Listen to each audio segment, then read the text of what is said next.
Bueno, dale.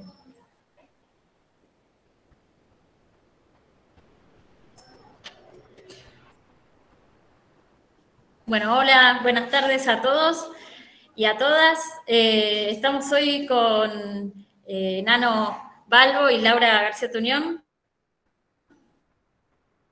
en esta charla para el Instituto 89 de Mar de Ajó. La charla de hoy, su nombre es Aportes para Sentipensar una educación emancipadora.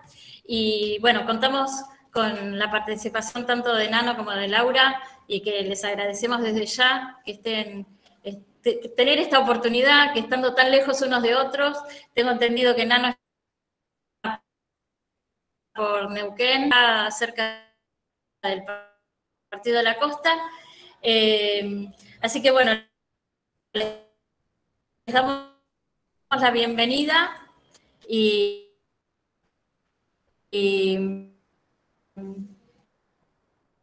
voy a presentar en primer lugar a Nano Balbo, ¿qué les parece? Fue discípulo de Paulo Freire, maestro alfabetizador en una comunidad mapuche en la precordillera. Durante el gobierno de Héctor Cámpora coordinó la campaña de alfabetización de adultos Crear en Neuquén. El 24 de marzo de 1976 fue secuestrado, pasó 6 meses en la cárcel de Neuquén y fue trasladado al penal de Rawson. Quedó sordo a causa de la tortura. Logró exiliarse en Italia, donde trabajó en la imprenta del Vaticano y regresó al país al poco de iniciada la democracia. En 2015 recibió el doctorado honoris causa por su trayectoria en la Universidad de Luján. Laura es Laura García Tuñón, educadora popular y maestra jubilada de escuelas primarias de la ciudad de Buenos Aires, de Argentina, militante por la educación popular y feminista. Actualmente forma parte del equipo de coordinación de ENDIEP, Encuentro entre Docentes y Educadores Populares. Desde hace más de 20 años construye, colabora y asesora a distintos colectivos y movimientos que toman la educación en sus manos desde la educación popular. Fue parte de la conducción del sindicato docente UTE CETERA y de la CTA, Central de Trabajadores de la Argentina de la Ciudad de Buenos Aires, y legisladora de la Ciudad de Buenos Aires, mandato cumplido. Bueno, presentados ambos, un honor tenerlos acá. Te damos la palabra, Nano, para comenzar esta charla. Bueno, buenas tardes y muchísimas gracias por la invitación, antes que nada. Creo que hoy es muy importante que nos podamos juntar futuros docentes y viejos docentes a discutir qué es lo que vamos a hacer con la escuela que necesita hoy nuestro pueblo. Hoy esta escuela que viene arrastrando una crisis muy larga, de mucho tiempo, pero que la pandemia la puso en evidencia y que con la incorporación de la tecnología se mostró que no está preparada para comenzar a absorber los cambios de esta cuarta revolución industrial que estamos viviendo. Entonces, tenemos que comenzar a ver qué vamos a hacer de acá al más, porque seguir defendiendo la escuela que tuvimos no va a ser muy productivo, que digamos, pero también dejarnos llevar por la fantasía de que la ciencia y la tecnología es el progreso. No siempre es así. Creo que tenemos que discutir la incidencia de la tecnología en la escuela, sí, es una herramienta potentísima también, pero no olvidar que es portadora de un lenguaje, que es portadora de una racionalidad y por lo tanto es portadora de una ideología. Con esas advertencias, en la escuela tenemos que tomar a esta ferretería tecnológica como objeto de estudio para manejarla, para aprenderla, pero también como recurso didáctico, como objeto de estudio para poder construir una cultura tecnológica que nos permita hacer uso de ella sin caer en trampas en las cuales no quisiéramos caer. Para eso yo creo que tenemos que discutir pedagógicamente y tenemos que empezar a pensar qué es educar hoy, qué es educar en este mundo complejo, con la instantaneidad que hay en el campo de las comunicaciones. Como decía Celina recién, yo estoy en Neuquén, está por llover acá, está oscuro. Ustedes cerca del mar y Laura en Buenos Aires. Y estamos compartiendo un espacio digital como para poder debatir. Yo soy sordo, pero este aparato está escribiendo todo lo que yo digo y todo lo que van a decir ustedes. Y yo me pregunto, ¿cómo vamos a alfabetizar los maestros el día de mañana si estos electrodomésticos escriben lo que yo digo? Lo escriben bien, ¿eh? Yo creo que educar hoy, más que nunca tenemos que plantear que la educación, decía Freire, es la manera de intervenir en el mundo. Es cómo yo me preparo para intervenir en el mundo en el cual voy a vivir. Cómo nuestros alumnos se preparan para intervenir en el mundo con una visión de futuro para poder soñar una vida en ese mundo.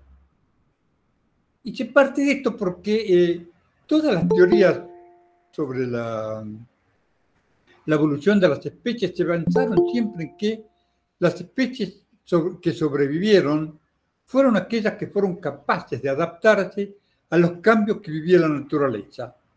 La Tierra comenzó a enfriarse, surgieron las cordilleras, el mar se retiró, se congeló en los polos, y la vida tuvo que adaptarse a estos cambios. La vida que había surgido en el mar tuvo que adaptarse para vivir fuera del mar y tuvo que cambiar todo su aparato respiratorio. El que no se pudo adaptar desapareció. Pero cuando llegamos al bicho humano, esto tiene una vuelta más de tuerca. Acá se detiene la teoría de las especies, diciendo que no se adaptó, desapareció. El hombre no solamente se adaptó, sino que fue capaz de transformar la naturaleza y ponerla a su servicio. El hombre hoy no se naturaliza, sino que humaniza a la naturaleza. Y este proceso de humanización de la naturaleza lo hace mediante prácticas culturales, porque aprendió cosas, porque compartió esas cosas, porque inventó un lenguaje para poder comunicar lo que aprendía y generó procesos de aprendizaje que fueron consolidando este proceso cultural. El hombre, por otra parte, que lo podemos encontrar allá en la noche de los tiempos, subido a los árboles, chiquito, escapando al peligro de que otros animales se lo comieran, porque podía ser el almuerzo de cualquier animal mayor, se baja de los árboles y se pone a husmear qué era la sábana, qué era la llanura. Para ver el peligro, de más lejos, se paró en dos patas. Ya no caminó como el resto de los monos, sino que se paró en dos patas. Y así, al pararse en dos patas, libera las manos del desplazamiento y genera dos herramientas fundamentales para este proceso de educativo que va a vivir, para este proceso de transformar la sociedad. Ya que no hay máquina más perfecta que la mano, donde el pulgar se va desplazando hasta enfrentar los otros cuatro dedos y le permite tomar objetos y poder investigarlos. Con estos cambios físicos, pero también hay cambios psíquicos. El hombre es consciente de que es un ser inacabado. Los otros animales también son seres inacabados, pero no son conscientes. Entonces, en este concepto de de incompletud del sujeto, es donde está anclado la educabilidad de ese sujeto. Yo sé que puedo ser mejor, yo sé que puedo aprender más cosas, yo sé que puedo saber más cosas. Entonces, esto lo hace llevar también a que comprender que el mundo también está inacabado. Que el mundo no es así, el mundo está así. El mundo está siendo, puede ser de otra manera. Los seres humanos no somos así, los seres humanos estamos siendo. Y podemos llegar a ser de otra manera. Y acá es donde tiene la materia prima el concepto de educación, que trabaja Freire como la manera en que el hombre interviene en el mundo. Obviamente que desde ciertos sectores de poder nos quieren hacer creer que el mundo está así y que le vamos a hacer. Ya no hay nada que hacerle. No, el mundo está así porque hay intereses que lo quieren así. El mundo podría ser de otra manera.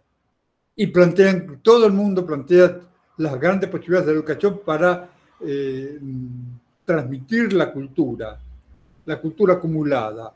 No, la educación y la escuela tiene que transmitir la cultura acumulada para interpelar este presente y poder construir el futuro. porque si solo voy a transmitir la cultura acumulada, la sociedad se va a repetir. Y esto no es posible, porque esta era la ilusión de los que ejercieron el poder. Era la ilusión de los que inventaron la escuela ya en la Revolución Francesa. Pero la escuela fracasó, porque la escuela genera procesos de aprendizaje, genera procesos de transmisión cultural que la escuela no se propone. Si hubiera tenido éxito, la sociedad se hubiera detenido al momento que se inventó la escuela. Sin embargo, la sociedad siguió avanzando. Entonces, creo que desde este concepto de que el hombre humaniza la naturaleza, también los estudiantes podemos humanizar la escuela. No solamente ir a adaptarnos a la escuela y a cumplir con las tareas que nos dan los docentes y la normativa que tenemos que respetar. Hay un contrato pedagógico que sí tenemos que respetar, pero tenemos que poner en práctica un proceso donde los que enseñan aprendan enseñando y los que aprendan enseñen al aprender.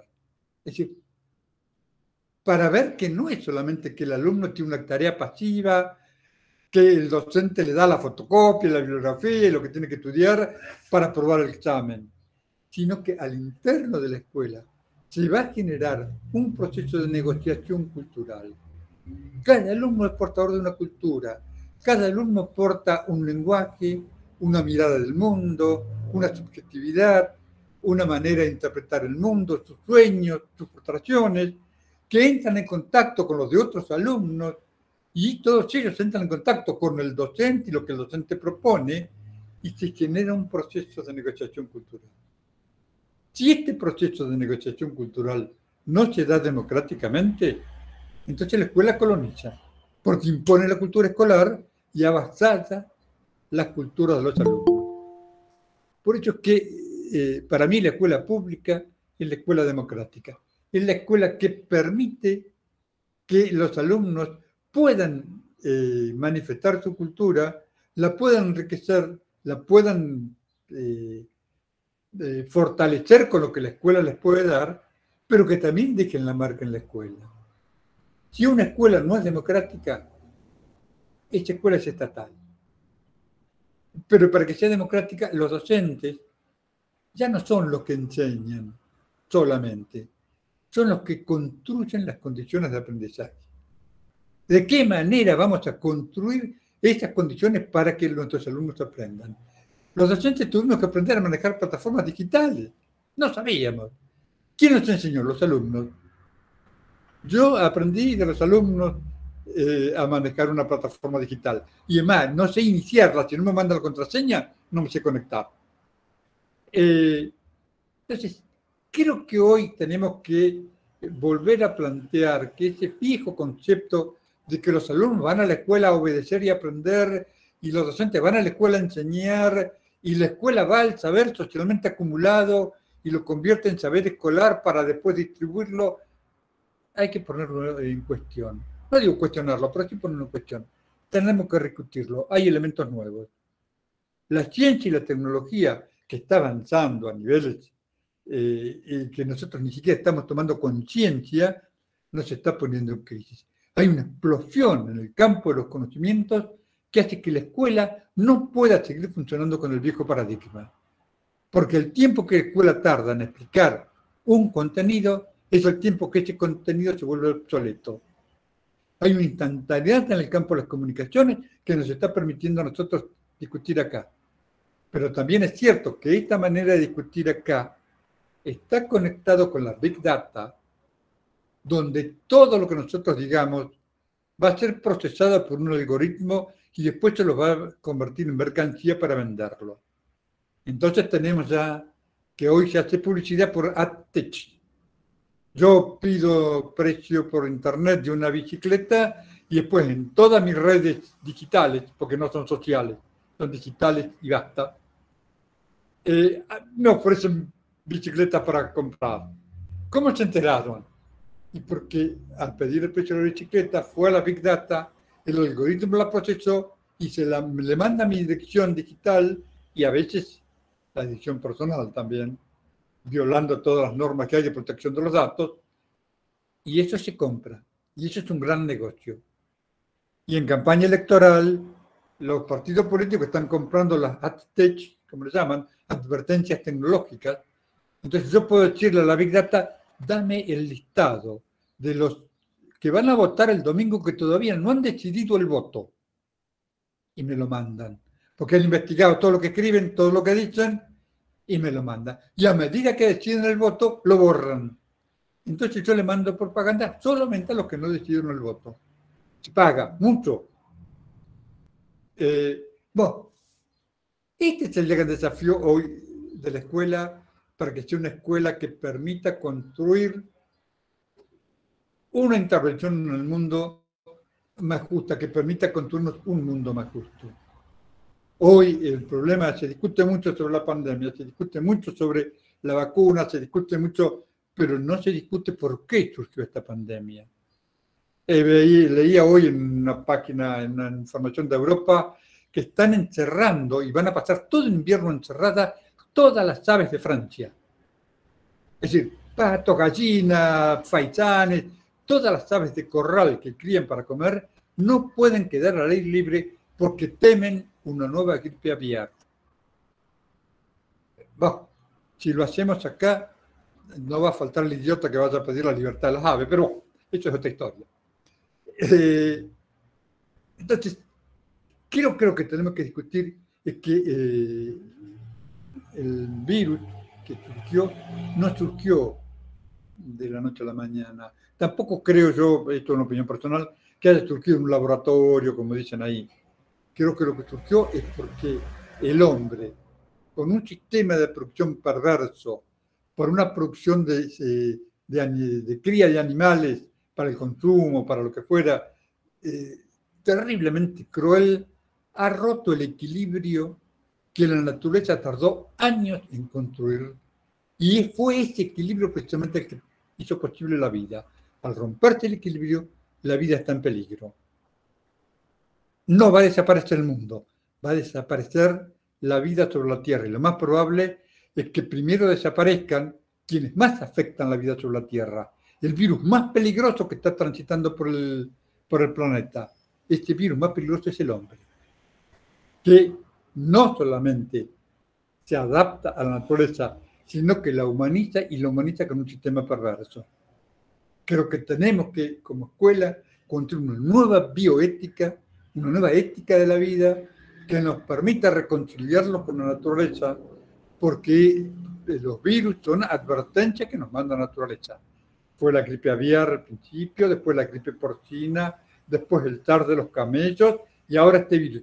Todos virus parientes entre ellos, que surgen por lo que los biólogos llaman el salto zoonótico.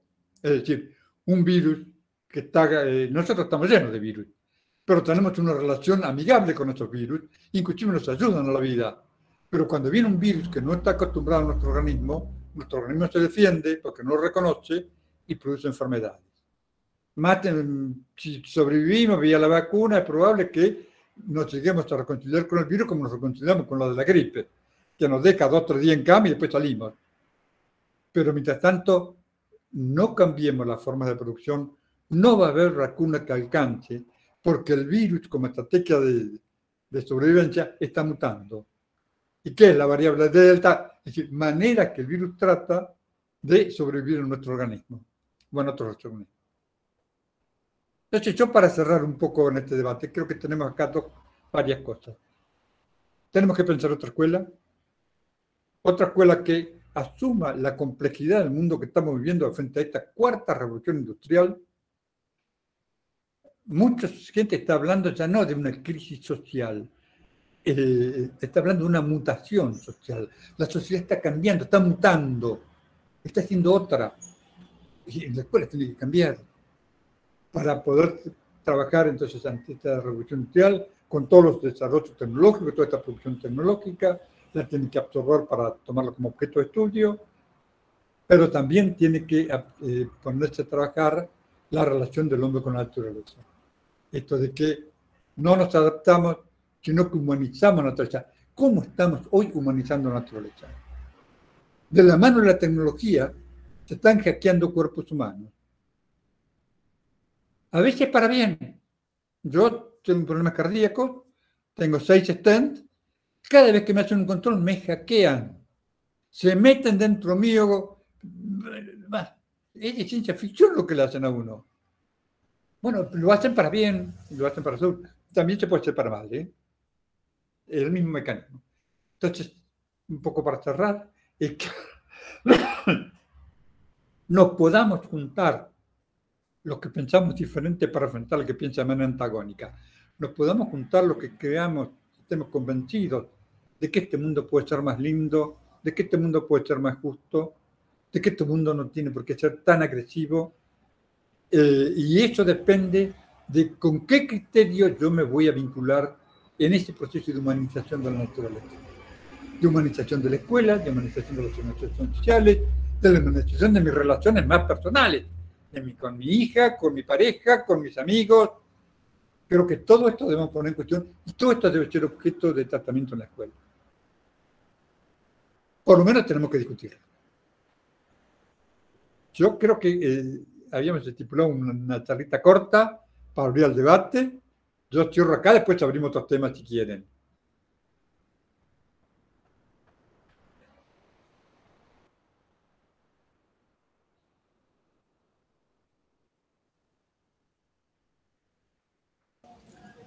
Habla Laura y después abrimos el debate sobre las dos cuestiones que plantean o sobre alguna cuestión más. Les pedimos a los estudiantes y las estudiantes que vayan haciendo las preguntas que crean convenientes, si les parece, a través del chat, ¿sí?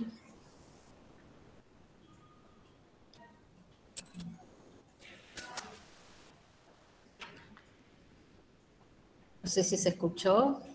Sí, está bien, puedes escuchar. Sí, a mí me pareció escrito, así que otros lo han escuchado.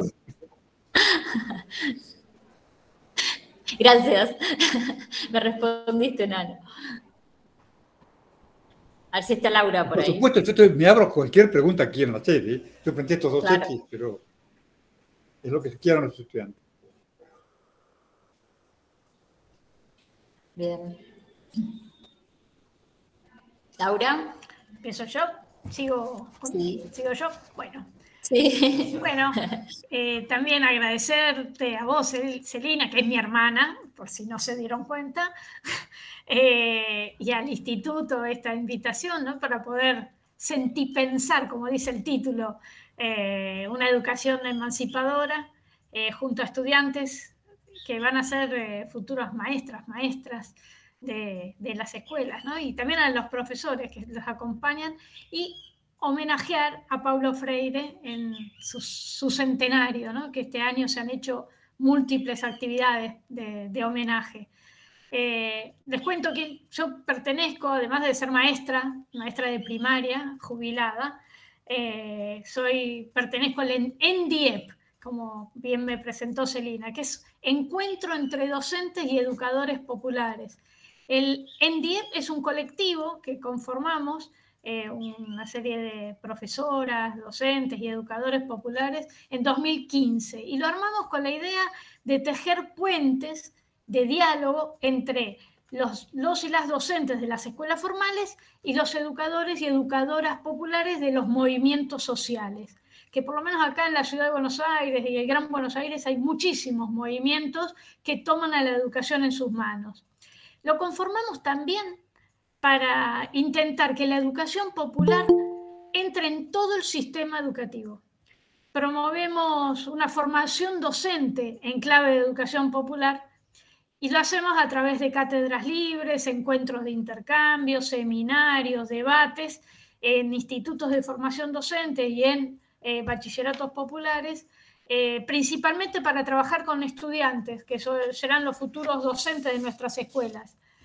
Lo hacemos porque queremos que la educación popular entre y sea tomada por toda la docencia, sin importar el nivel educativo en donde trabaje, ya sea desde el nivel inicial hasta la universidad. Las concepciones de la educación popular pueden y deben ser tomadas por los docentes. Y sin importar en qué lugar, porque ahí puede ser un comedor, una organización social donde desarrolle su actividad educativa. Queremos que los docentes y las docentes se animen a abrazar a la educación popular y a tomar esas concepciones para su tarea cotidiana. pretendemos sacar a la educación popular de los bordes del sistema, porque sabemos que la educación popular le aporta, tiene muchísimo para aportarle a la educación formal. Porque la educación popular no se la define por la población a quien va dirigida, sino por el sentido de la educación. Para nosotras la educación popular es una propuesta para toda la sociedad, para todas las educaciones. No es una educación para los pobres o para adultos, como muchas veces se piensa, sino que la educación popular es mucho más que un método, es un código de conducta, es una lectura política de la realidad que recupera lazos solidarios. No se trata de algo que solamente se usa en el aula, sino que es un instrumento de transformación de la sociedad. Es tomar en el aula, la propia realidad de cada uno de los que participan en el aula, así desde los chiquititos de jardín hasta los más grandes, como fuente de conocimiento, como punto de partida y de llegada a la vez, poniendo en juego dialécticamente esa práctica y la teoría. Hacer educación popular para nosotros no es sentarse en rueda debajo de un árbol o repartir papelitos de colores o actuar. Para hacer educación popular tengo que tener una serie de premisas o concepciones. Una es que el conocimiento se construye colectivamente. Otra que todos y todas tenemos saberes, todas conocemos algo, pero a la vez todos y todas desconocemos algo y por eso siempre aprendemos, siempre estamos aprendiendo constantemente. Que es muy importante el diálogo de saberes y el respeto de la cultura de todos los que están en el aula o espacio educativo. Como bien hablaba Nano recién de ese diálogo de negociación cultural. Que es importante revalorizar la palabra y la escucha del otro, de cada uno de los que estamos, y construir espacios de confianza sin jerarquías autoritarias. En el aula tenemos que poder construir eso, y eso es pensar una educación emancipadora. Nano Balbo siempre nos cuenta y nos dice cuando hablamos de educación popular que la Argentina tiene una larguísima trayectoria en la educación popular, que aunque no la llamaran así antes, porque no se llamaba de esa manera, pero sí tenía esas mismas concepciones. Siempre nos cuenta que el caudillo Felipe Varela en 1860 llevaba en sus montoneras a personas que enseñaban a leer y a escribir a sus soldados porque decía que cuando terminara la guerra esos soldados se tenían que incorporar a sus pueblos, a la vida de la sociedad. También en el sindicalismo anarquista de 1930, los anarquistas armaron espacios de formación para trabajadores y trabajadoras que en su mayoría eran inmigrantes europeos, en donde rescataban los saberes que cada uno de ellos traía. En 1973, el gobierno nacional de ese entonces lanzó la única experiencia nacional de educación popular, que se llamó CREAR, que la nombró recién Nano, que fue la campaña de reactivación del adulto para la reconstrucción, que fue mucho más que una campaña de alfabetización, que lamentablemente duró pocos años por problemas políticos. Y también que tuvo como guía los postulados de Paulo Freire y tuvieron la suerte los coordinadores y coordinadoras como Nano Balbo de tener a Paulo Freire haciendo formación, teniendo presente, vino a Buenos Aires, hizo formación con esos coordinadores y coordinadoras. También durante los años 70 muchísimos movimientos sociales abrazaron las concepciones de Paulo Freire y de muchísimos educadores y educadoras populares latinoamericanos, enriqueciendo el accionar de todos estos movimientos en nuestras manos y que lo siguen haciendo al día de hoy.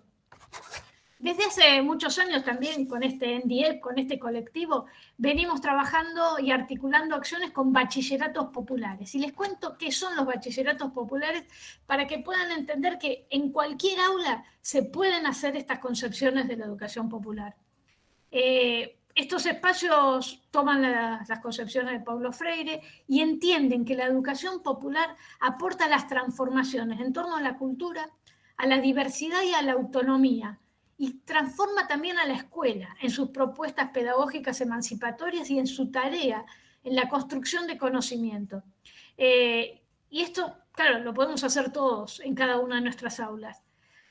Los bachilleratos populares, por si no los conocen, les cuento que son escuelas secundarias de jóvenes y adultos que fueron creadas por movimientos sociales, comedores comunitarios, fábricas recuperadas y organizaciones sindicales hace más de 15 años.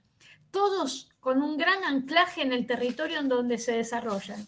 Hoy en la Argentina hay más de 100 bachilleratos populares. Algunos con reconocimiento, otros sin reconocimiento, pero que siguen enseñando día a día a jóvenes y adultos.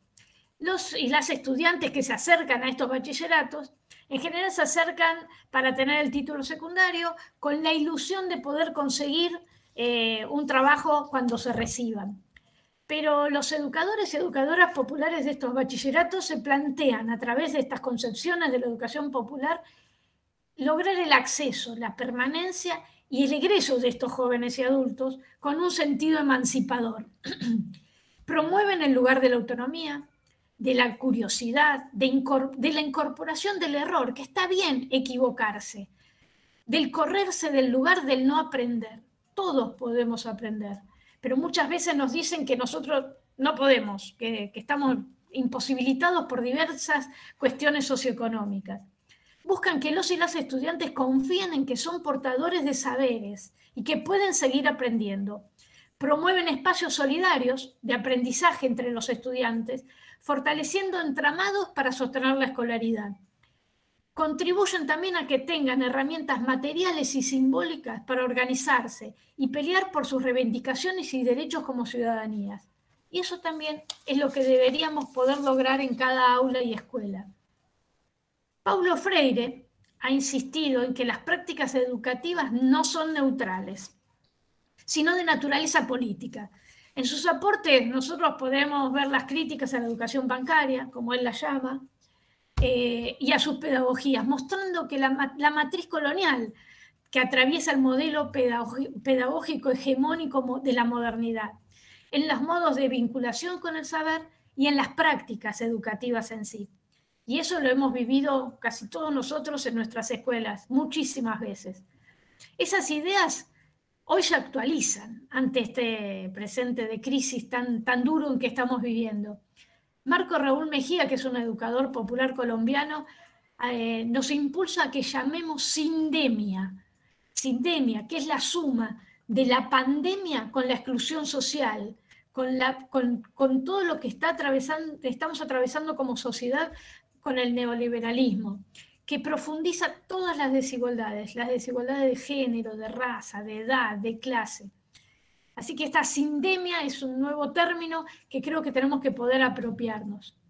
En medio de la pandemia que vinimos padeciendo, que por suerte parece que estamos saliendo, montones de chicos, chicas, estudiantes, maestros y maestras padecimos y padecieron lo que fueron las clases desde las casas, que yo no le llamo virtuales porque hacer educación virtual tiene otros sentidos y otras concepciones. Hicimos educación desde las casas como pudimos de un día para el otro, pero en muchísimas escuelas, a pesar de todo ese padecimiento, se inventaron y se inventan día a día numerosas estrategias para continuar con el vínculo pedagógico con los estudiantes. Se armaron redes de maestros y maestras para compartir lo que creaban o buscar materiales que facilitaran esa virtualidad que estaban asumiendo. Los maestros y maestras armaron cuadernillos de trabajo que repartieron a los chicos o a las familias cuando iban a buscar las canastas alimentarias, por lo menos acá en la ciudad de Buenos Aires, el Gran Buenos Aires, se entregaban en las escuelas y repartían ahí. Se convirtieron en actores y actrices que se filmaban para poder llegar con sus mensajes y enseñanzas a cada una de las casas. Tuvieron que reaprender los maestros y maestras a escribir sus estrategias y enseñanzas y desarrollos de clases y subirlas a las plataformas de las escuelas. Todo eso fue una odisea para poder aprender a hacerlo, sobre todo para los más viejos que no teníamos idea de todo eso. Por supuesto, no todo fue color de rosa y hubo muchos maestros y maestras que no pudieron romper con estos modelos, con la continuidad de una educación que no le sirve para nada a nuestro pueblo, y siguieron utilizando o se pusieron a utilizar plataformas enlatadas, repitiendo lo más tradicional de la escuela. No pudieron romper con eso y repitieron esa tradición, esa escuela tradicional. También en esa época emergieron y se visibilizaron otras diferentes iniciativas dentro del campo de la educación popular, que a lo largo y ancho de nuestro continente buscaron ocupar espacios y trascender territorios. Entonces muchos y muchas de nosotras, educadoras y educadores populares, comenzamos a encontrarnos, a dialogar, a compartir nuestras trayectorias y sistematizaciones por medio del uso de esta tecnología que nos supimos apropiar para nuestros propósitos, reconociendo su condición de medio instrumento de esa tecnología. Y todo esto también construye una escuela emancipadora.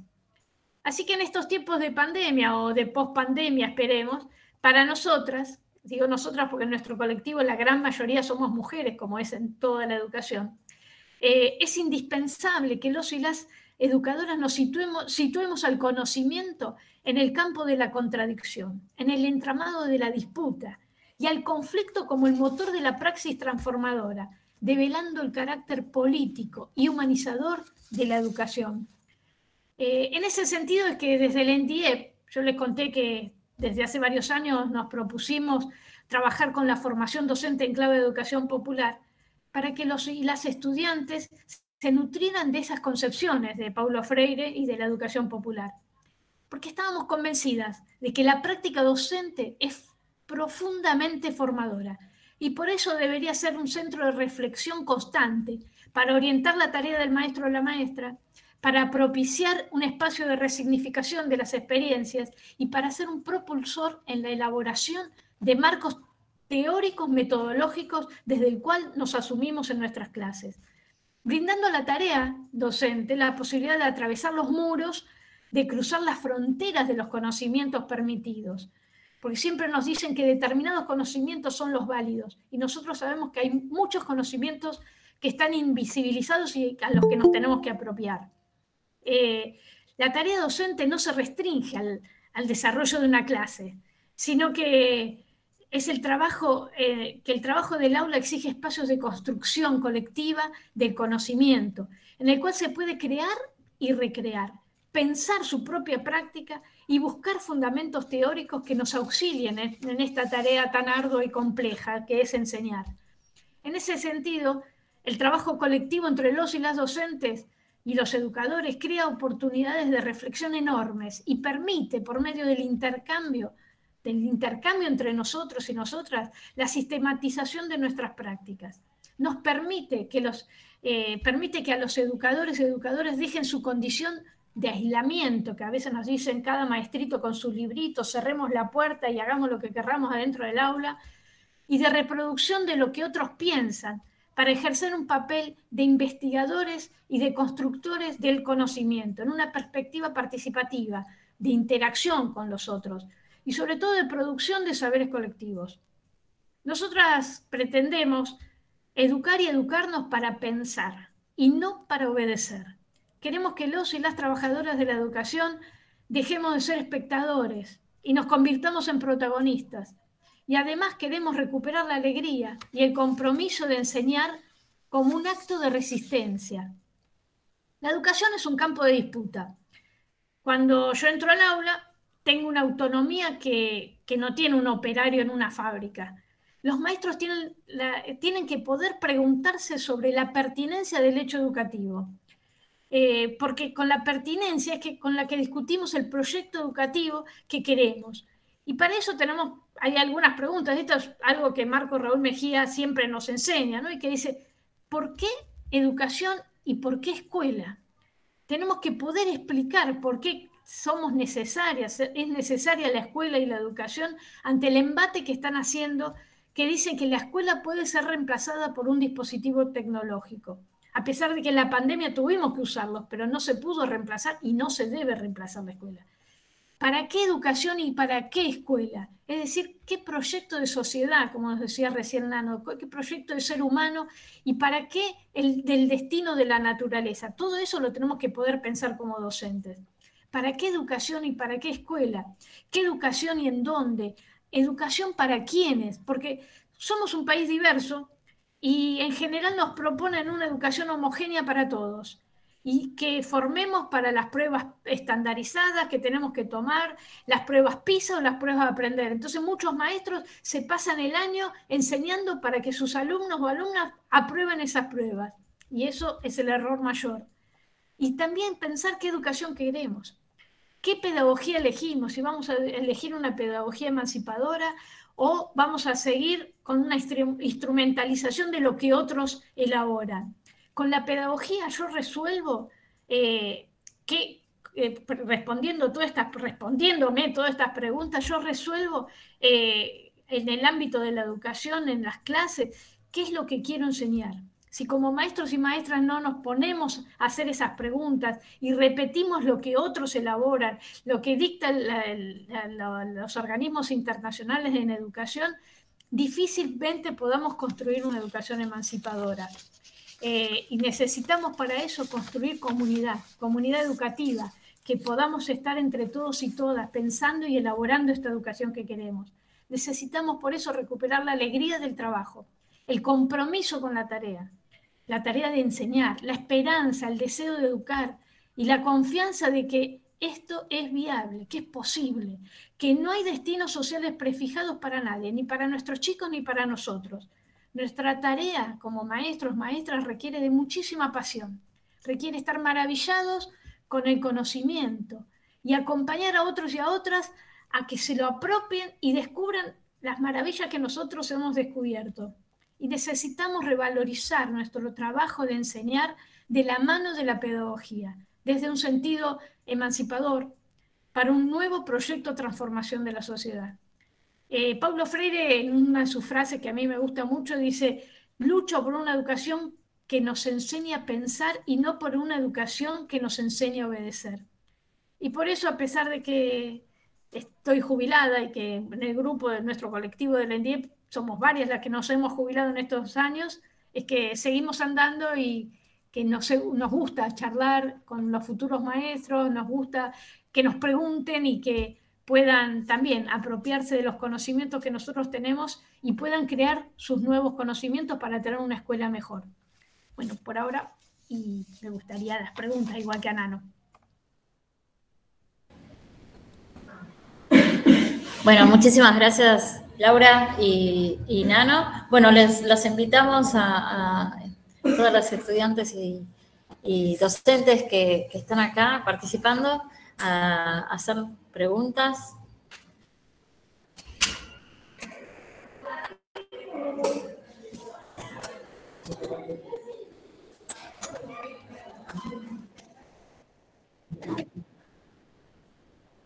Esperen que habilito el micrófono en el programa, así también sale la pregunta.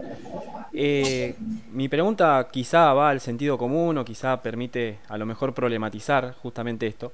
Que estuvo este discurso circulando quizá mediáticamente durante este tiempo de pandemia acerca de que en la no presencialidad no hay clases, como que todo lo que fuimos haciendo para sostener las trayectorias desde la digitalidad quizá, y con algunas estrategias también de presencialidad, como por ejemplo acercar algunos apuntes, o la estrategia también que tomamos dentro del instituto, que fue montar un programa de radio por AM. Digo, todo ese discurso mediático de la no presencialidad como no clase.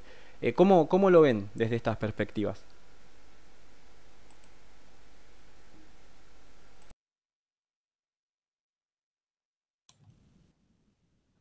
Nano.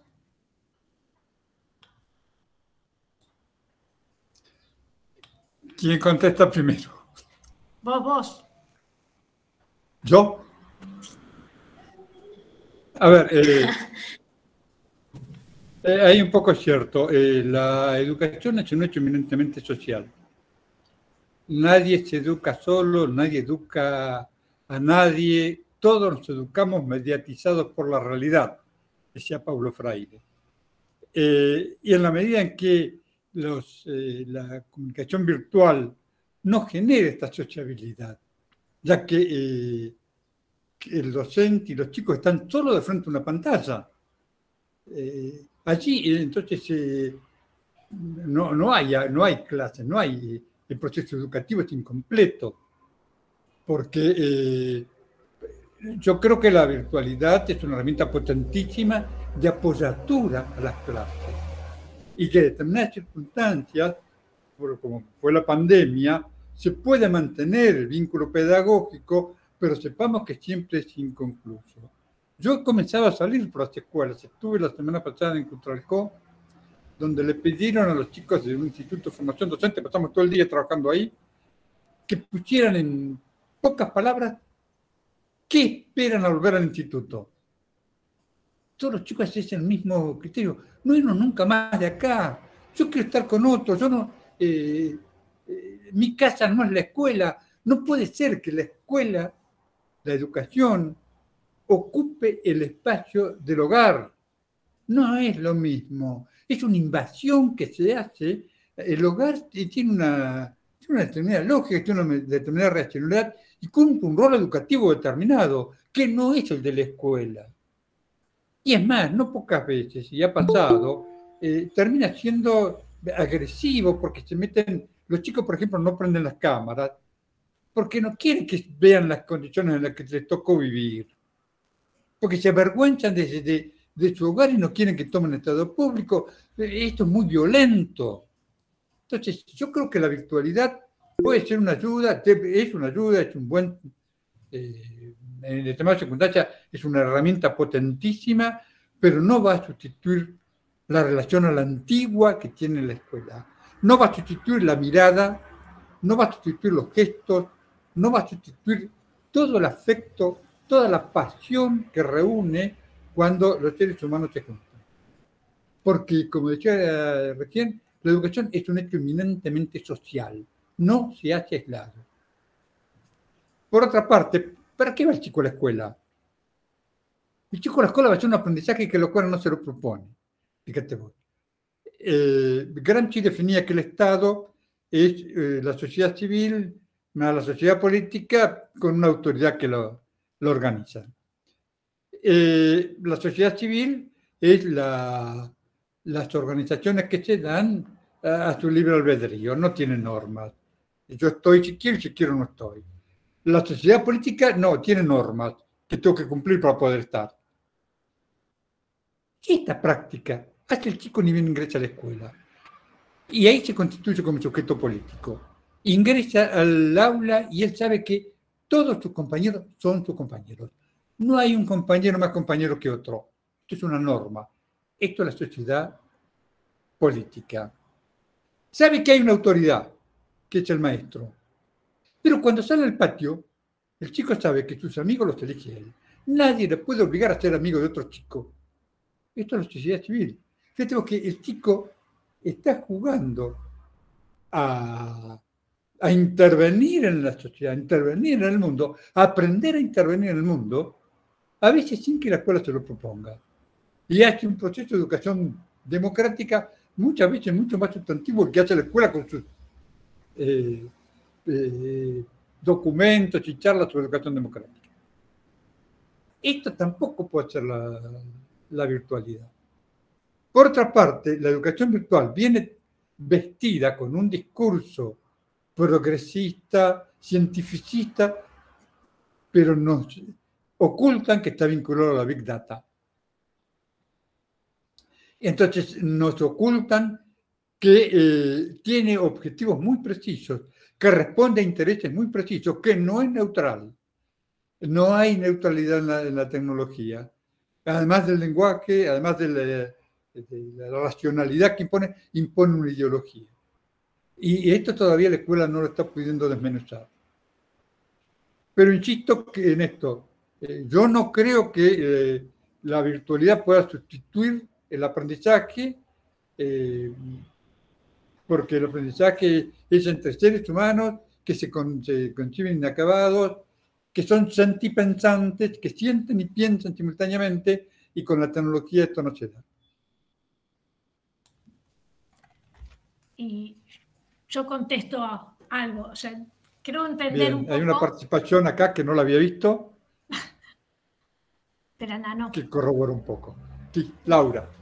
Que entiendo un poco lo que dice Martín, a lo que iba. porque se acusó muchísimo a los docentes y a las escuelas y a los sindicatos de que querían tener cerradas las escuelas. Y sé que, o sea, todos sabemos que los maestros y maestras, profesores, trabajaron el triple que si hubiesen estado presentes, sin desconocer esto que acaba de decir Nano, de la importancia de la presencialidad para ese acto educativo, para que se pueda, como dice acá Melissa en el chat, que para construir esos conocimientos que la pantalla a veces impide. Eso no quiere decir que no hubo clases como se pudo, no en todos lados, muchísimos chicos y hasta maestros no tenían conexión a internet, no tenían computadoras, no tenían a lo sumo un celular por familia con 3, 4, 5 chicos, o no tenían directamente más que datos que tenían que pagar. Los maestros tuvieron que pagar de su bolsillo las herramientas y el internet para poder trabajar, los materiales con los que armaban los cuadernillos. Fue un trabajo extenuante de muchísimas más horas que si hubiesen ido a clases de 8 de la mañana a 4 de la tarde, como se va acá en jornada completa en primaria. Muchísimas más horas para poder armar los materiales, subirlos en horarios donde internet funcionara mejor. Entonces, muchos estudiantes se podían conectar a la noche, no los de primaria, pero sí de media o de secundaria o de superior, se conectaban a la noche y los maestros y profesores se conectaban a la noche para poder responder. O sea, fue un trabajo infernal y que descalabró toda la vida familiar de la familia de los estudiantes más de las de los profesores. Pero eso no quiere decir que lo ideal, lo fundamental es la presencialidad. No tuvimos más remedio ante la pandemia esta que hubo y así hay que tomarla, porque muchos de los que hoy se quejan de que las escuelas estuvieron cerradas, por ejemplo acá en la ciudad de Buenos Aires, venían trabajando para armar proyectos de educación, sobre todo en secundaria, para que fuera la mitad presencial y la mitad virtual. O sea, ellos ya venían trabajando y en los profesorados, en el año 2019, quisieron implementar algunas materias de manera virtual en el profesorado, con lo cual se pierden toda esta posibilidad de construcción colectiva del conocimiento y sobre todo para un futuro docente que tiene que aprender a aprender interactuando con los otros para poder enseñar a sus futuros alumnos a construir interactuando con otros. Entonces, aquellos que se quejaban son los que hoy se quejan porque, los que hoy se quejan porque las escuelas estuvieron cerradas son los que promovían esta educación virtual a cualquier costo y sin importar si tenían internet o computadora a los chicos, sin entregarla siquiera. Hasta ahí.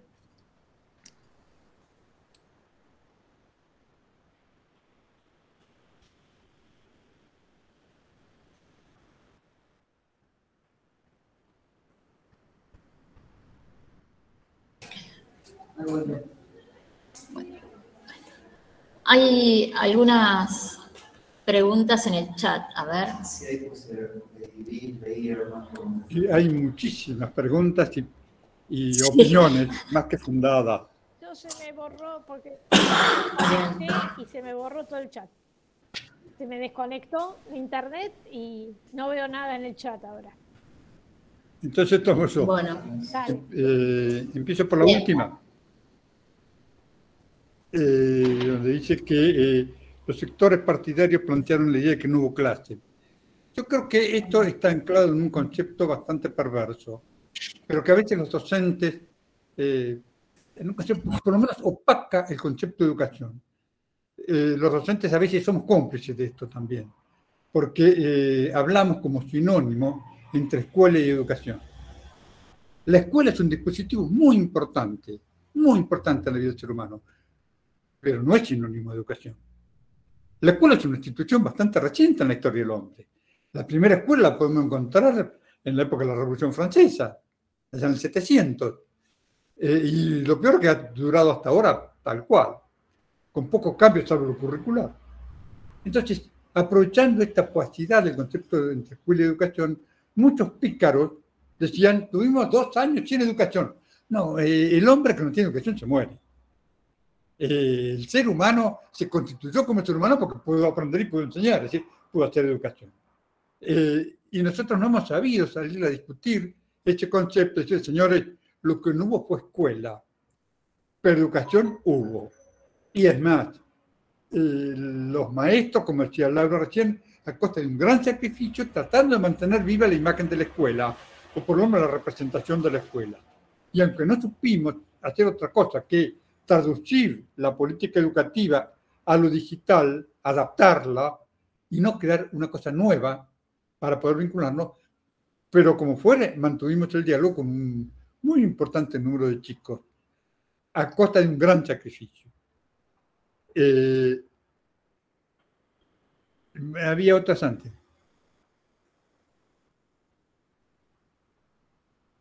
No, María Lewis habla de no descartar la virtualidad. No vamos a descartar la virtualidad. De hecho, de ninguna manera quiero descartarla. Además, sería suicida. Sería como esos sindicatos que en la época de la Revolución Industrial salían a romper las máquinas porque decían que iban a generar desocupación.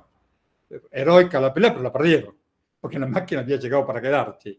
Bueno, las plataformas digitales llegaron para quedarse.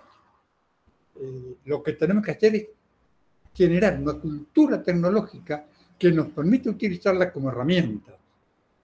Y como toda herramienta, se puede girar en un sentido, se puede girar en otro. Si yo quiero hacer una práctica educativa liberadora, tengo que usar esta herramienta en un sentido. Ahora, si no lo tengo presente, voy a hacer una práctica educativa opresora, colonizadora. Nuestra escuela todavía no se ha podido sacudir de encima algunos estigmas que trae desde la época de la Revolución Francesa cuando se fundó. Nuestra escuela es profundamente eurocentrista, mira todo a partir de Europa o de los países del norte. Nuestra escuela fue y sigue siendo en muchos pliegues etnocentrista. El hombre al centro de la creación, el hombre es el rey de la naturaleza. Si el hombre es el rey de la naturaleza, después viene el capitalismo y lo convierte en una mercancía, como está ocurriendo hoy. Y todo se compra y se vende. Se decide que determinado saber es científico y absoluto. No, eso que hoy es científico, mañana puede no serlo. Y es más, hay con saberes en el conjunto de la población que desprecia la escuela, que es lo más científico que tuvieron a nuestro alcance. La medicina mapuche, pueden acusarla de que es brujería, sí, lo hacen. A mí me tocó, como anécdota, una vez me dolía la muela y fui a ver a la machi y no tenía otra cosa que ver. No había un solo, el único win que era yo ahí. Y me dio a masticar corteza de sauce. Oh, yo que me voy a agarrar una infección acá.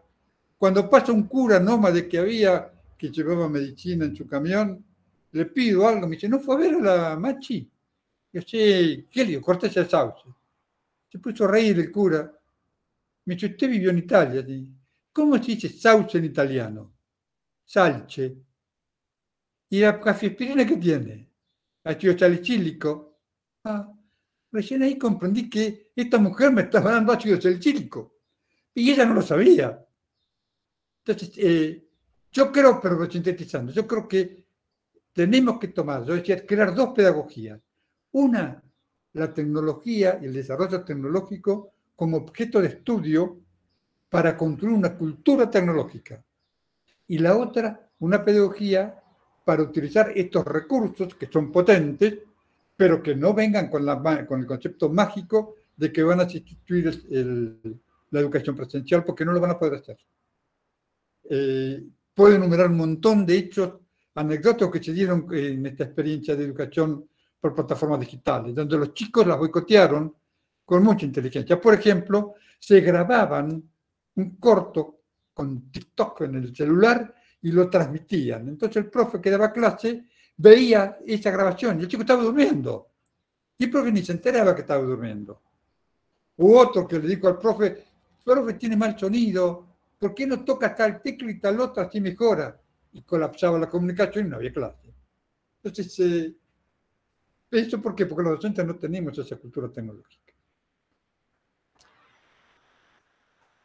Yo me perdí donde iba con las preguntas que surgieron.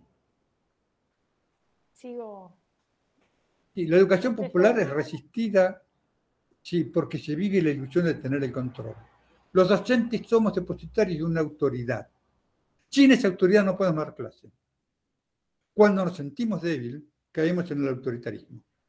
Ahora, esa autoridad que tengo porque tengo un título que me habilita a trabajar, porque el Estado me entregó un aula, porque los papás me entregaron sus chicos, porque los chicos me respetan, esa autoridad con la cual yo puedo conducir un proceso de negociación cultural implica que yo la tengo que acrecentar todos los días.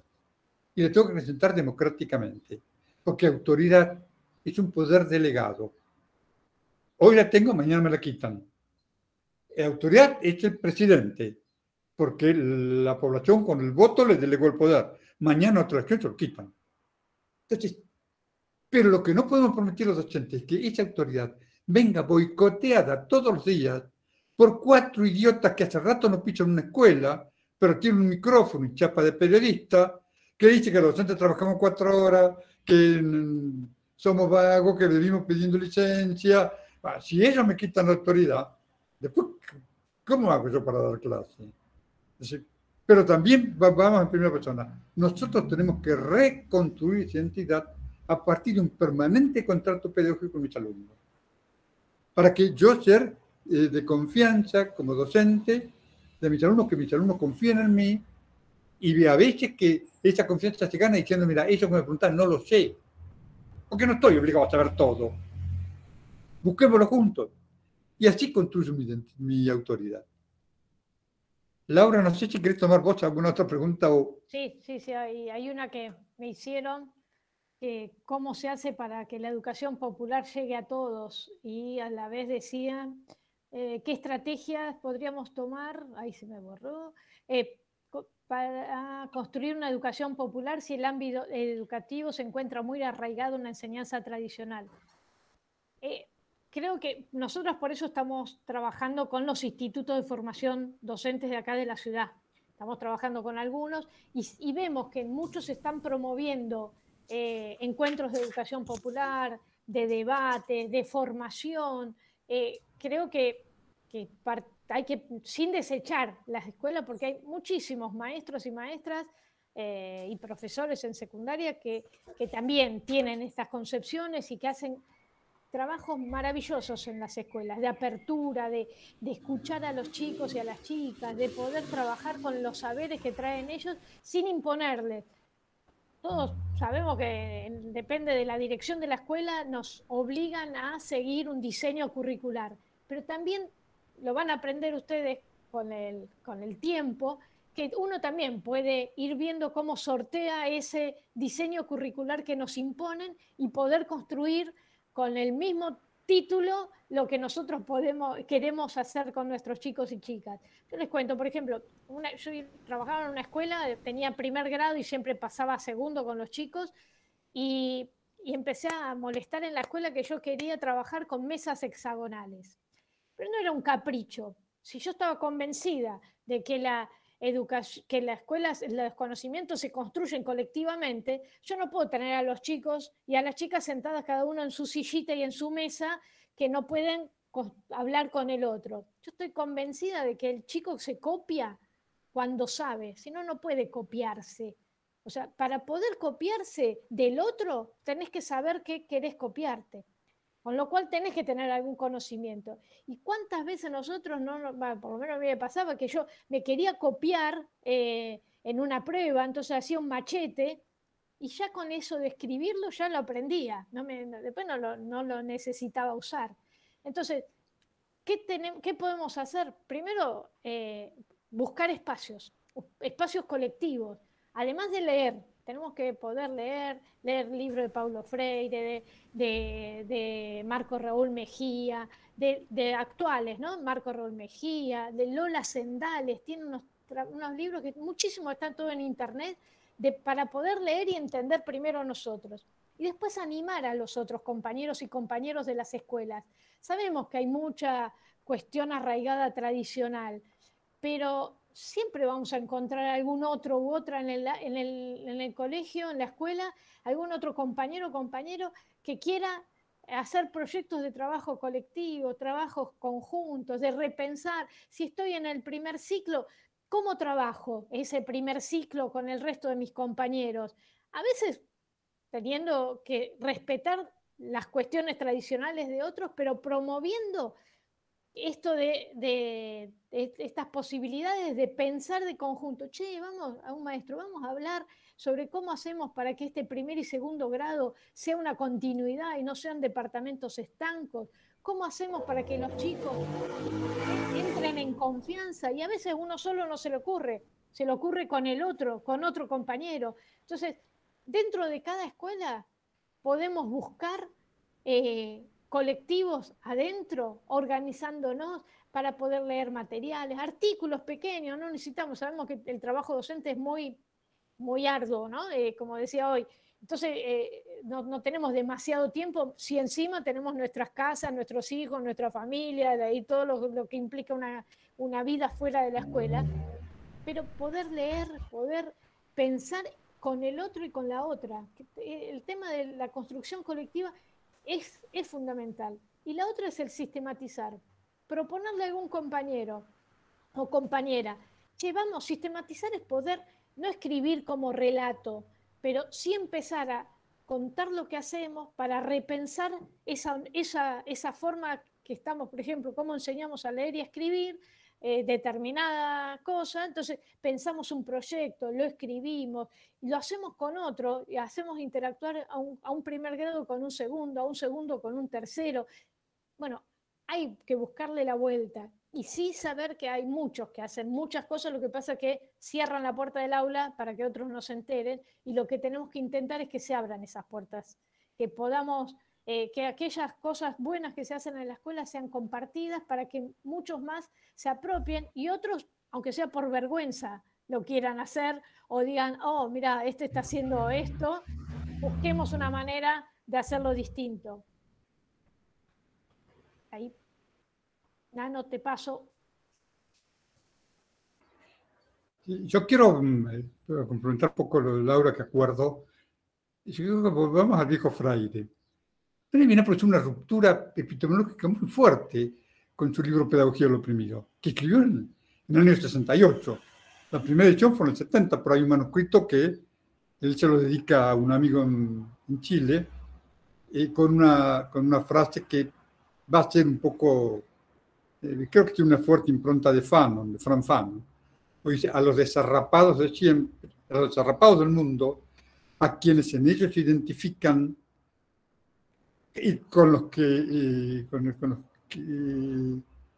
ellos luchan. Con ellos sí, con ellos luchan. Freire, ¿qué viene a hacer? Nuestra escuela nació iluminista, del iluminismo pasó al positivismo y su racionalidad mental, del positivismo pasó. Pero siempre el alumno era un sujeto invisible en los debates educativos. Todas las reformas educativas que hemos tenido cambiaron los currículos, nada más. Freire viene a decir, señores, las consideraciones del sujeto que aprende son el punto de partida y de llegada de cualquier proceso de aprendizaje. Yo no puedo dar la misma clase para todos mis alumnos, porque repartir lo mismo entre desiguales es profundamente injusto. Por eso hablamos de negociación cultural en educación popular. No puede ser que un currículum se haga en el Ministerio de Educación y después se distribuya para todas las escuelas por igual. Hay que dar vuelta a esta ecuación. Yo creo que cada escuela debe armar su propio currículum, porque cada escuela parte de un lugar distinto para que todos lleguen al mismo lugar. La otra cosa que plantea Freire, que me parece que también tiene vigencia en el tema de educación popular, es que dice, señores, el saber es uno, y solo uno, es el conocimiento de la realidad. Después el hombre, por esa explosión que hubo en el campo de los conocimientos, lo fue fragmentando en materias, lo fue dividiendo en disciplinas, pero entonces transmite una lectura del mundo como si fueran compartimentos estancos.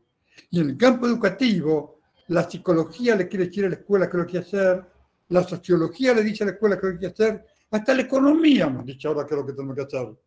Y la pobre pedagogía llora tirada por ahí en los rincones, que es la ciencia que le da sentido a mi práctica. Entonces, creo que tenemos que tomar este concepto de que el saber es uno. Y el conocimiento es una sumatoria de saberes contradictorias que articuladas de determinada manera me permite saber cómo funciona el mundo. Estas dos cosas pueden venir en ayuda a lo tecnológico, pero teniendo en cuenta, para mí la tecnología no puede hacer educación. La tecnología lo que hace es transmitir información a una velocidad impensada. Entonces, son prácticas informativas. Pero si educarse es intervenir en el mundo, la tecnología no me permite intervenir en el mundo, me permite recabar muchísima información, que además con una advertencia que tiene una característica medio hipnóptica. ¿Por qué? Porque usa sonido, usa imagen, usa movimiento, todos los principios de la hipnosis. Entonces a veces nos atrapa, sobre todo en lo que son los juegos rápidos como que los que aparecen. Pero sí, entonces, en la educación popular no reniega el uso de la tecnología. Lo que dice que son herramientas, nada más. Y como tal puede girar en un sentido o en otro. Lo que sí pedimos es el alumno al centro de la cuestión. El alumno y lo que el alumno, no solamente lo que ya sabe, sino la manera en cómo construyó lo que ya sabe, tiene que ser el punto de partida de cualquier escuela. Sin embargo, los chicos van a la escuela y los separamos por edad. Los de 6 años acá, los de 7 acá, los de 8 acá. Todos estos chicos tienen saberes distintos, tienen condiciones distintas. Hay algunos que tienen condiciones para la música, otros tienen condiciones para el deporte, otros tienen condiciones para narrar. No sé dónde las sacó, pero las tiene. ¿Qué tal si los empezáramos a agrupar por condiciones? Pero para que todos al finalizar la escuela salgan sabiendo más o menos lo mismo. Entonces, todos canten. Algunos van a cantar muy bien, otros van a cantar como la mona, pero que todos canten, todos bailen, todos sepan sumar, todos sepan multiplicar, todos conozcan la historia de su pueblo, que todos conozcan. Hoy, en cambio, no, hoy se les da a todos lo mismo. Y el chico, ¿qué hace? ¿Qué aprende el chico? Aprende para el examen. Y cuando pasaron, ¿alguien de ustedes que está ahí, se acuerda lo que estudió en 5º grado? No olvidamos, y por eso tenemos que darnos lo mismo. Y vivimos dando los mismos saberes en 5º grado, en 6º grado, en el primer año secundario, segundo año secundario, seguimos repitiendo porque ya nos hemos olvidado lo que aprendimos.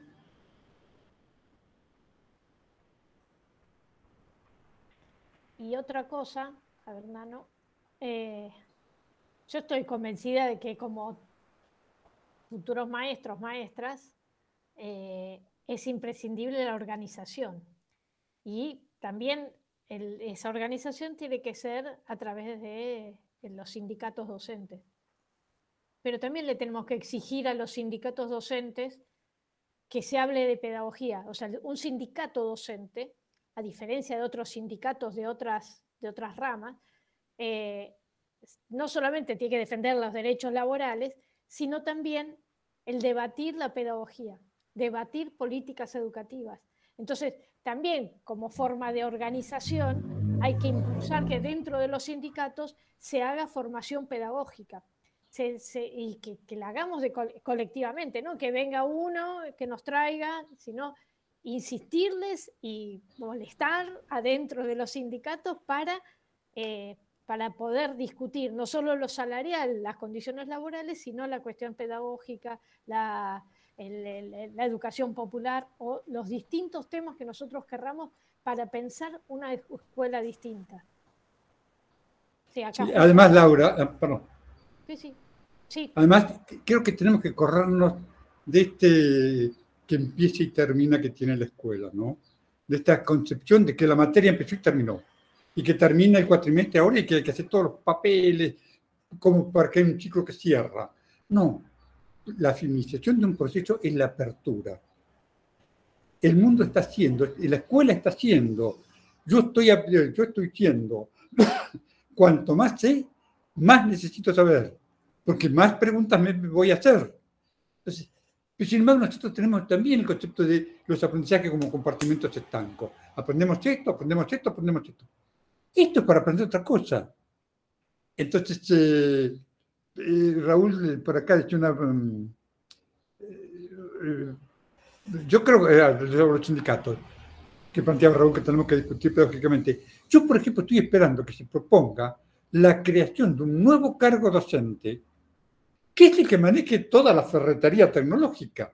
Acá tenemos un compañero que lo está haciendo, que es docente, pero específicamente cada escuela debería tener un profesor de tecnología que lo ayude al maestro no solamente a aprender y conectar la plataforma, sino que lo ayude a buscar el PowerPoint que necesita para dar clase, que lo ayude a buscar la bibliografía que está en Internet, que lo ayude tantas cosas, y porque vamos a terminar, si no, comprando enlatados que ya se ofrecen por las plataformas digitales, donde viene toda la materia hecha en un enlatado. Entonces, compro un ticket con toda la materia. No pienso más, no doy más clases, y entonces me habré renunciado a ser docente.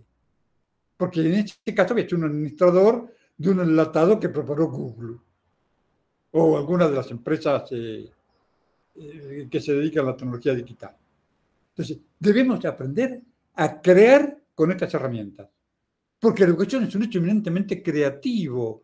Cada chico me hace... Yo siempre pongo un ejemplo. Los alumnos, los docentes, hacemos planificaciones anuales, semestrales, bimensuales algunos, o cuatrimestrales, semanales y diarias.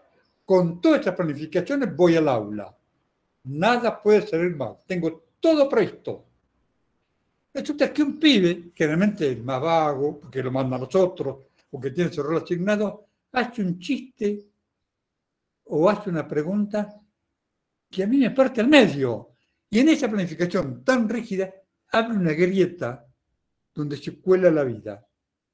Si yo soy un buen maestro, viejo y mañero, me doy cuenta que ese chico está buscando que le enseñe algo.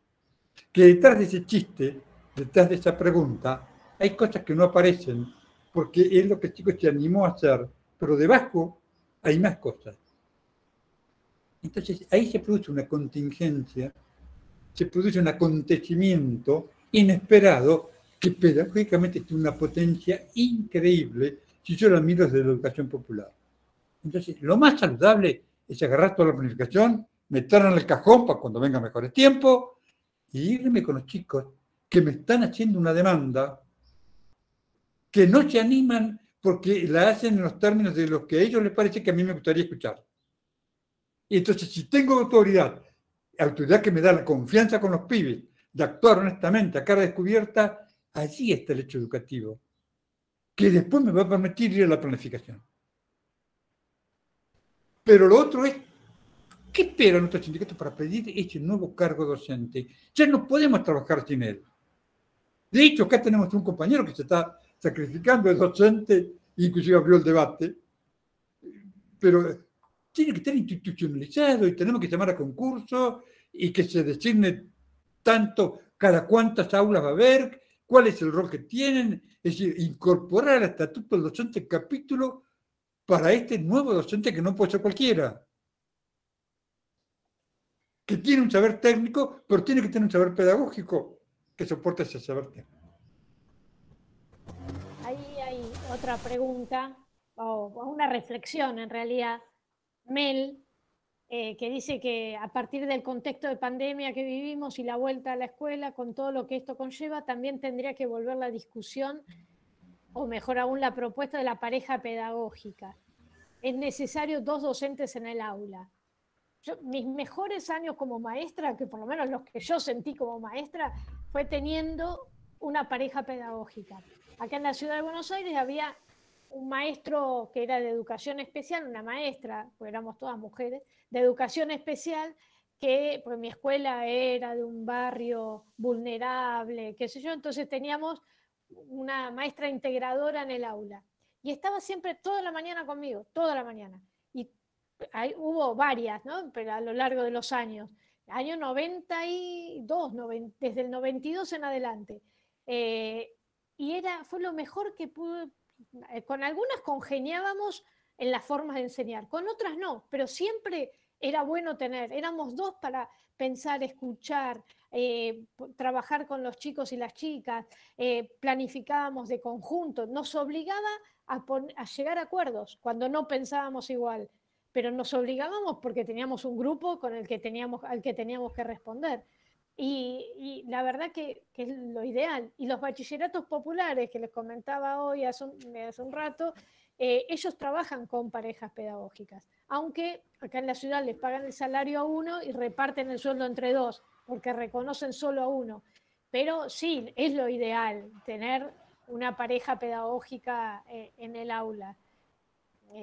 Creo que por ahora ningún gobierno está dispuesto a tenerlo y a financiarlo, así como el cargo que hablaba Nano del manejo de las herramientas tecnológicas, también la entrega de computadoras y la entrega por parte de los gobiernos de la conexión a internet, para que todos los chicos, primero que todas las escuelas tengan conexión y buena conexión, y segundo que en las casas los chicos y chicas también tengan conexión a internet en todo el sistema educativo y sus computadoras para poder trabajar. Aunque la educación sea presencial, siempre hay trabajos para hacer en las casas y de poder interactuar entre los chicos y las chicas. O sea, hay cosas que trajo esta pandemia que sirven.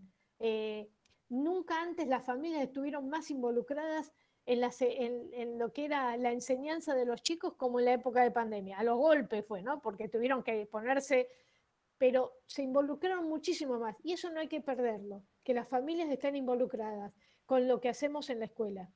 Creo que eso es muy importante.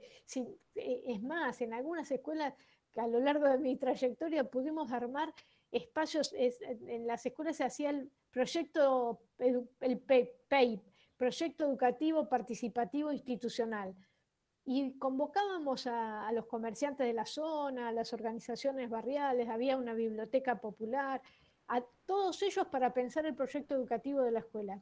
Y eso lo hacíamos entre diciembre, febrero y marzo de cada año. Y la verdad es que era valiosísimo y daba un trabajo bárbaro, ¿no? Pero era muy bueno. Ahí está.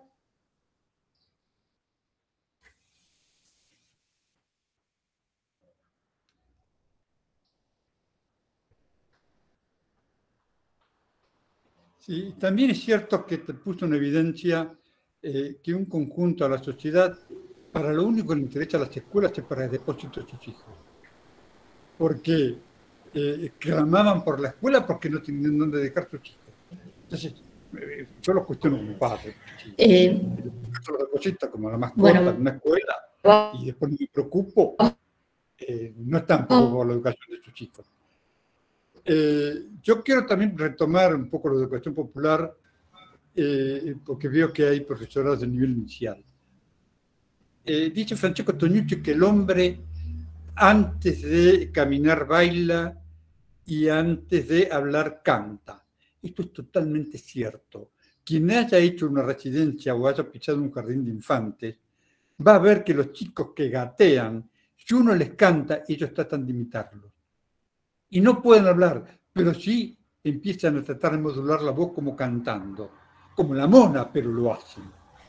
Y bailan delante de un chico que gatea, y ese chico se va a sentar, se va a pegar un buen porrazo también, porque va a tratar de soltar las manos para llevar el ritmo y se va a caer, pero intenta bailar.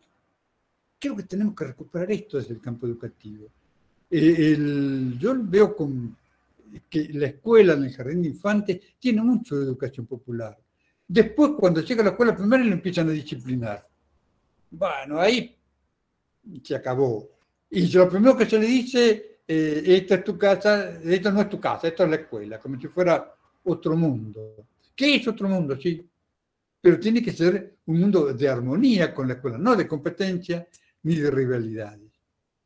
Y entonces lo digital a veces no trabaja bien esta frontera porosa por el cual es importante que la escuela vaya a la familia y que la familia venga a la escuela. Pero retomar los principios que tiene. Todavía en jardín de infantes hay algunos principios de educación popular. Los chicos se divierten, los chicos viven riéndose, lloran también, sí. Pero también la maestra jardinera aprende que no se puede decir ninguna palabra que empiece con pa y con ma. Porque si la maestra jardinera dice mañana mamá y lloran todos, Entonces, está prohibido decir una palabra que empiece con pa y con ma. Porque o le recuerda al papá o le recuerda a la mamá. Aprendamos un poco, creo que hay que negociar y dialogar un poquito con la maestra jardinera. Tienen mucho para enseñarnos.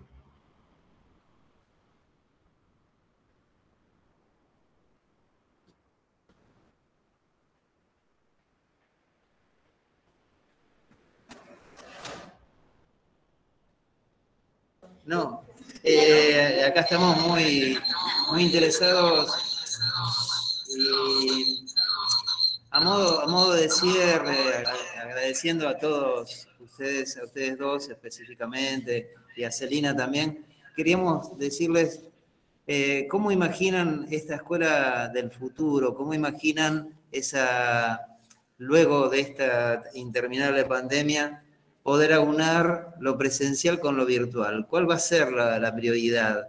¿Cómo podemos hacer esta interacción para no pasar nuevamente a una presencialidad sin el aporte de lo que hemos aprendido en este tiempo, pero que la tecnología tampoco nos absorba y no nos permita la interacción, la posibilidad de emocionarnos juntos, de aprender juntos? ¿Cómo imaginan este futuro y cuáles son las herramientas para poder lograrlo?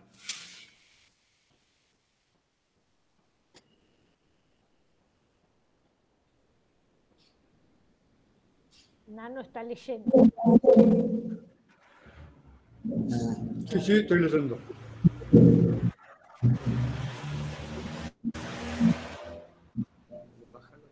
¿Contestás? ¿Puedo decir, Laura, que conteste yo?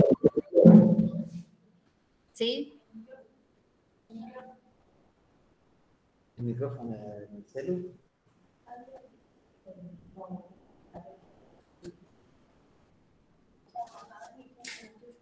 Nano, ¿contestás? ¿Contestás vos? Sí. Yo creo que yo me formé en la generación del mayo francés, y donde la juventud irrumpe violentamente en la escena política. El mayo francés que antes fue mexicano y antes fue italiano, nada más que en nuestro eurocentrismo todos lo reconocemos el francés. Cuando le preguntan a la juventud qué es lo que quieren, el Colorado Cohn-Bendit, en un reportaje famoso, dice: no sabemos lo que queremos. ¡Ah, ven! Prenden el fuego París y no saben lo que quieren. Pero sabemos perfectamente lo que no queremos. Y esto es lo que estamos peleando. Porque a partir de saber lo que no quiero, yo voy a ir construyendo lo que quiero, que nunca va a ser un producto final, siempre va a ser un proceso inacabado, porque el hombre es inacabado, decíamos hoy, de poder estar mejor. Entonces, creo que la escuela del futuro tenemos que tener claro qué es lo que no queremos. No queremos autoritarismo, no queremos robotización de los seres humanos, no queremos que el hombre sea, que nos aborte la posibilidad de ser sentipensantes, no queremos que nos saquen las estéticas expresivas, que son tan científicas como las otras, no queremos. Creo que tenemos que hacer un listado de las cosas que no queremos. Y a partir de ahí construir esa escuela que queremos, que va a ser una construcción permanente. Hay una anécdota que cuenta Galeano, que en realidad él confiesa que se la adjudican a él, pero él ahí la cuenta diciendo que no fue él, fue de Fernando Birri, el director de cine de Santa Fe. Cuando un chico pregunta, ¿qué es una utopía? Y Birri dice: ¿la utopía? Yo te voy a explicar una utopía. La utopía es aquello que está en el horizonte y que si yo me acerco 2 pasos, ella se aleja 2 pasos. Y si me acerco 10 pasos, ella se aleja 10 pasos. Yo nunca la voy a alcanzar. ¿Y para qué sirve la utopía? Para caminar, para eso. Bueno, con la escuela pasa lo mismo. Es una utopía. Tengamos en cuenta qué es lo que no queremos y después vayamos, porque siempre que avancemos 2 pasos, nos va a hacer avanzar otro más. Pretender decir, yo digo, la escuela que quiero es esto, estoy cambiando, porque no sé qué sociedad voy a tener mañana. Lo que sí tengo que tener claro, ¿qué es lo que no quiero?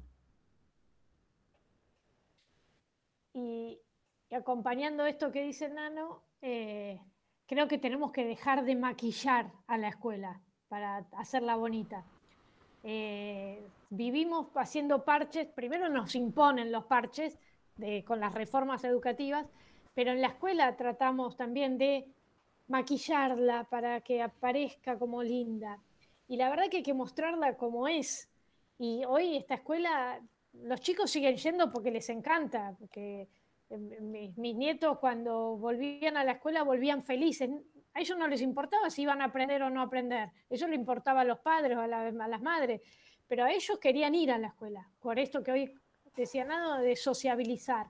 Pero también tenemos que poner en jaque todo esto. ¿Cómo lo hacen? ¿Qué les proponemos?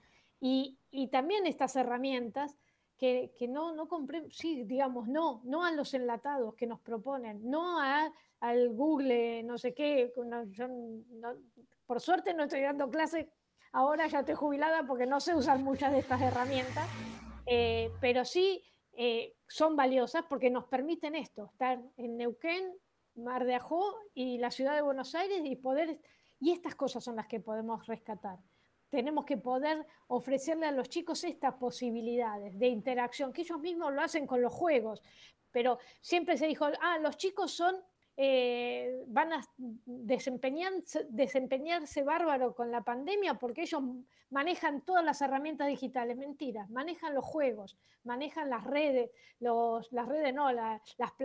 el Facebook, el TikTok, eso sí lo manejan, pero buscar qué herramientas son las necesarias, qué conocimientos qué son los que necesito en este mundo, eso tenemos que poder darles esas herramientas.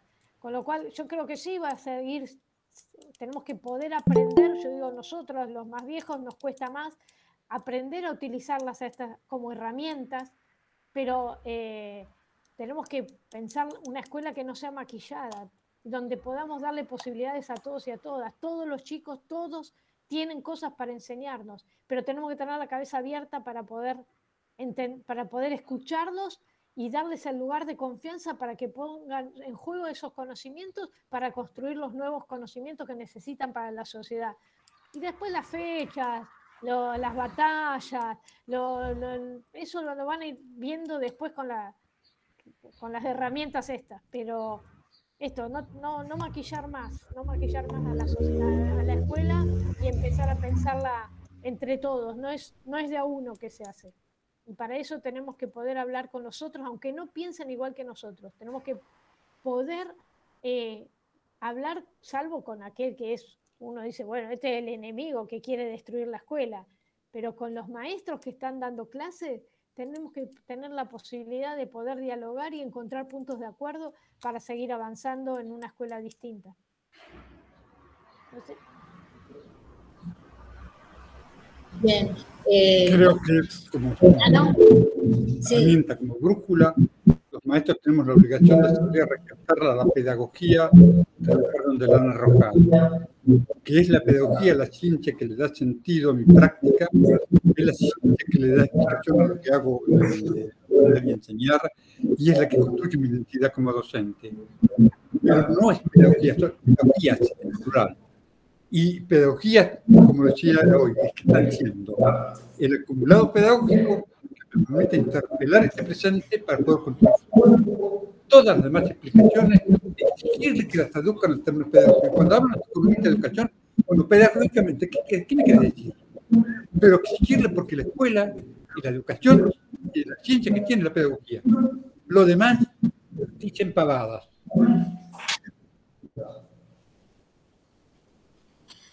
Bien, pensaba un poco en lo que ha sucedido en los últimos años, que hemos visto demasiados empresarios hablando de educación, ¿no? Ha habido mucho interés en educar, en hacer reuniones pensando la pedagogía en función de generar trabajadores para las empresas. Y lo mal que nos has hecho al menos en lo personal, y creo que al sistema educativo por completo, pero digo, pensar en esta educación transformadora, en una educación popular, en una educación popular para todos, como dijo Laura, para todos los niveles del sistema educativo, pero también para todos los sectores, ¿no? Porque también pensar en una educación popular para aquellos escuelas acomodadas es una transformación, un proyecto a llevar a cabo. No sé, Raúl, si vos querés saludarnos. Solamente agradecer y saludarlos desde acá. Les vamos a mandar un aplauso fuerte.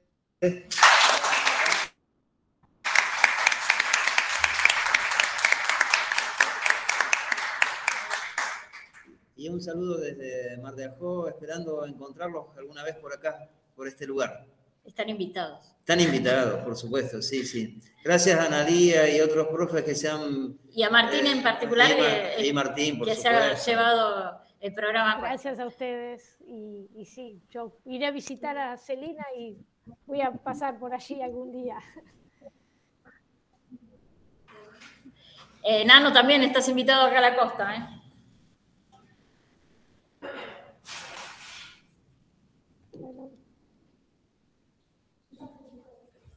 Bueno, saludamos. Bien. Bueno, gracias a todos por estar acá. Gracias. Nos vemos pronto. Chao. Chao.